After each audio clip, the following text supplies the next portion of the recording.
Hey there, brother. This is Steve Horseman again with Good Guys to Great Men. Thanks for joining me for another video edition in the barn. Today I'm talking to you guys like me, you technical guys. I don't care if you're a tradesman or a contractor, a surgeon, a pilot, engineer, an accountant. I don't care. You use numbers, math, you use logic and rationality to solve problems, and you've gotten really good at it. You've gotten really good at the art of debate and the art of analysis and the art of persuasion and being right 99% of the time, I bet, which is good for you. It's good to be right. It's good to know your stuff. But in the kitchen, in your marriage, where you want an affectionate, passionate, connected, loving relationship, kind of like you did in the beginning, right? It's not happening. And so this is what I want to tell you. I want one of two things. Stop thinking that you can use data or logic or rationality to create connection.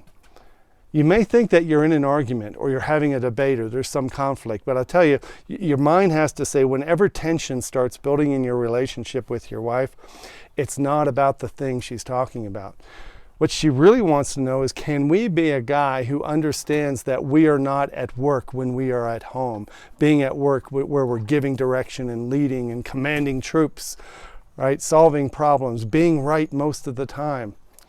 Women can't stand it when the work guy comes home and starts treating her like another problem or another employee. Have you ever heard that one? I used to hear that a lot. I was in manufacturing and process engineering in a factory for a lot of my career, and I would bring that crap home. I like to be right. In fact, I got into a conversation this morning about the correct setting on the microwave oven for heating up breakfast sausage.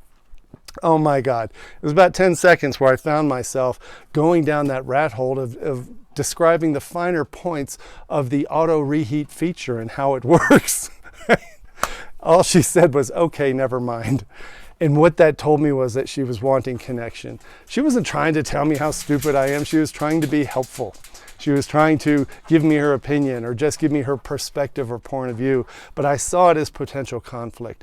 And this is the first thing I want you guys to know, have a technical mindset. Conflict in your own kitchen is not a thing. Debating, arguing, analyzing is not a thing. When you're in your own kitchen, it may as well be your own bedroom.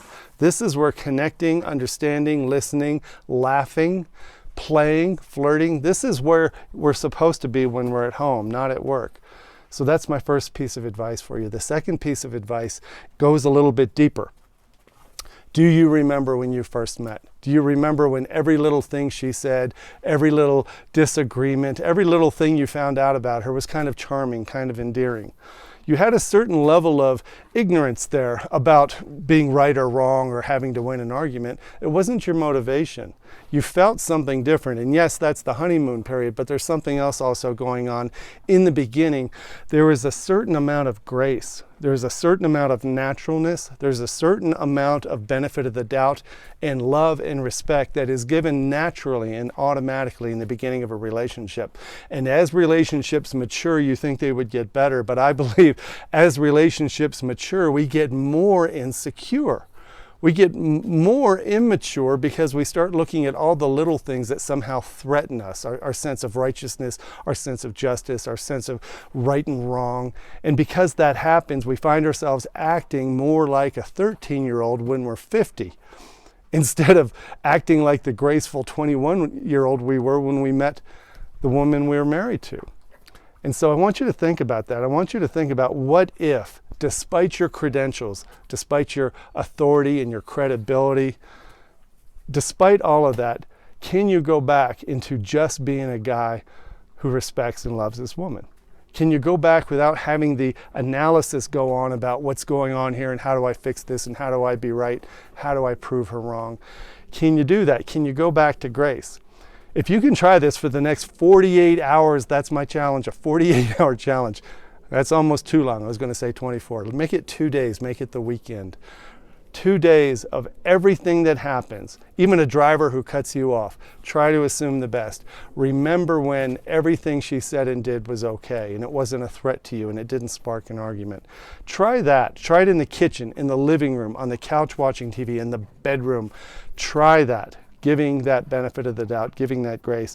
I guarantee you, you are going to experience something reflected back that you haven't seen in a long time. So that's my coaching for you, brother. If you want more coaching, Go to the website, Good Guys to Great Men. You can find all about the Round Table, this group of men who meets 3 times a month. Find the Divorce Bomb course. That is an unbelievable community of men, and it's 9 hours of coaching. You can just reply to this YouTube, put it in the comments and say, hey, you would like to have a conversation. I'll give you a link for an application. We're here for you. We're here to talk about this stuff. We're here to be real. We're here to help. Take care, brother. Bye-bye.